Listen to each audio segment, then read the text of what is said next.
Hi, and welcome to 12 Steps in Accent Reduction for Actors with your accent reduction coach, Stephen Stanley. Today we're going to look at a short scene involving a suspicious situation.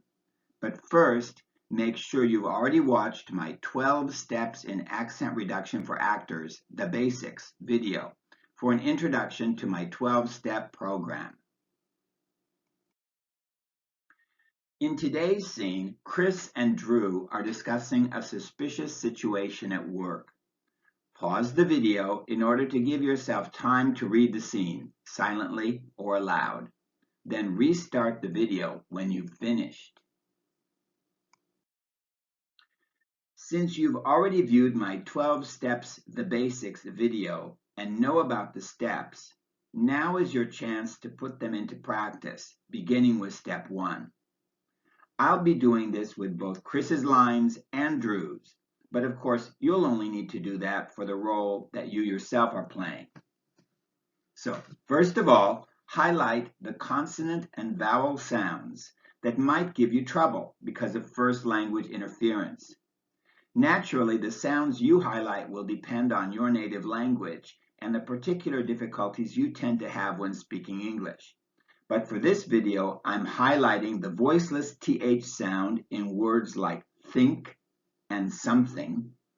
I've highlighted the R sound in words like work after a vowel, wrong at the beginning of a word, and serious between two vowels, and the L sound in looks and lets, because many non-native speakers confuse R and L. Some speakers have trouble distinguishing between the P sound and the F sound too. So I've highlighted those sounds in funny, put, and finger. And finally, I've highlighted the lax sound in looks and put and could. Remember that the lax in looks, L-O-O-K-S, isn't the same as the tense sound oo in Luke's, L-U-K-E'-S, as for example when I say Luke's jacket looks new. In step 2, I've put an accent mark over each stressed word in the scene. And as you know, that means nouns, verbs, with a few exceptions, adjectives, adverbs, question words like what, where, and why, and indefinite pronouns like something and anyone. Also, notice that in the phrasal verbs going on and look into, it's the second word that gets the stress. So pause the video again and take a quick look at the words I've accented. Now that you've found all the stressed words, remember that these are the words that will take the beats and give your sentences English's distinctive jazzy rhythm. Step 3. Underline the word that takes the final stress, because that's where the tone of your voice will either rise and fall or rise and keep rising, depending on what kind of sentence you're saying. More about that when we look at intonation. For now, notice that the last stressed word is often, maybe even usually, the last word. For example, work, mean, and things.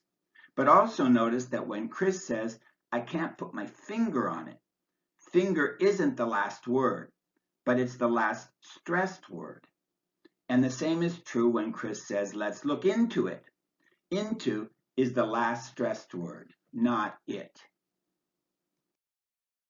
Step 4 is about intonation, the music in your voice.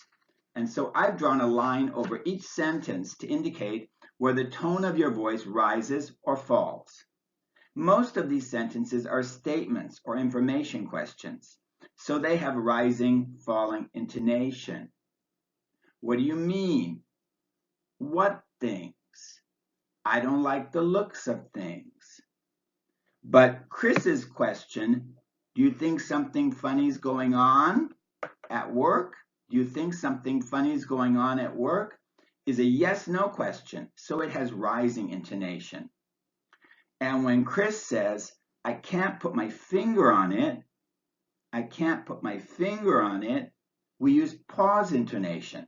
The voice goes up on the last stressed word before the comma, then wavers down and up slightly to show that you haven't yet finished your thought.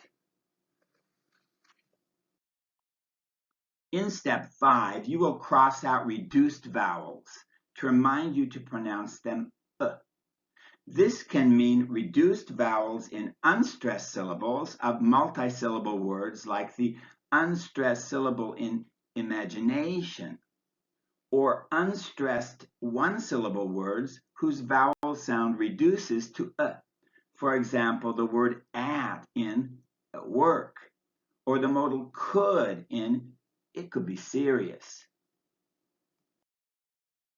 Step 6. Remember that English sentences are pronounced as a continuous stream of sound, which means linking words together.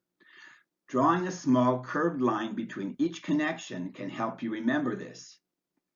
Sometimes this means connecting a consonant with a vowel, as when you say the looks of things, or a consonant with a consonant, as when you say what things, or a vowel with a vowel, as when you say my imagination. Step 7 asks you to pay attention to palatalization, though in this particular conversation there's no palatalization, so we'll move on to step 8. Step 8 is a very important one because it asks you to pay special attention to the way the letter T is pronounced. There aren't any words in this conversation where T comes before a stressed vowel, but remember that when it comes before an unstressed vowel, as in but it gets pronounced like a light, quick D sound. So I've made a note of that. It's pronounced but not aspirated when you say right and look into it. In other words, you say right, not right, and into it, not into it. Finally, the T drops out completely when it's between two consonants, as in, I don't like, I can't put, don't think, just seems. In step 9, watch out for silent consonants and words whose pronunciation differs from their spelling. In this scene, for example, the TI in imagination is pronounced like SH, imagination. Step 10 is your chance to put all of your annotations into practice by recording and listening to your pronunciation. Naturally, you'll only be doing this for your own role, but for the purposes of this video, I'll do the entire scene. Listen as I perform a suspicious situation to see how I'm putting steps 1 through 9 into practice. Do you think something funny is going on at work? What do you mean? I don't like the looks of things. What things? I can't put my finger on it, but I don't think it's my imagination.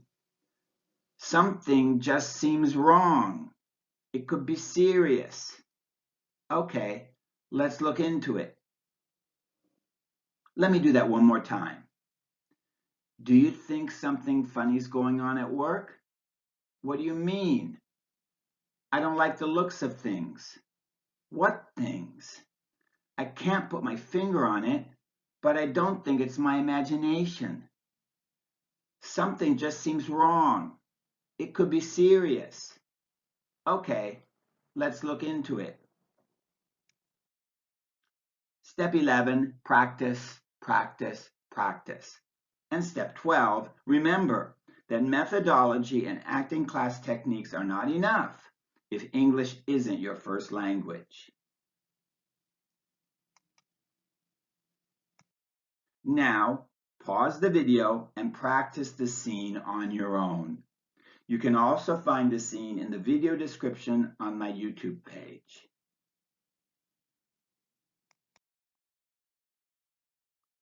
This is Stephen, hoping you've enjoyed today's look at 12 steps in accent reduction for actors. Wishing you the best of luck.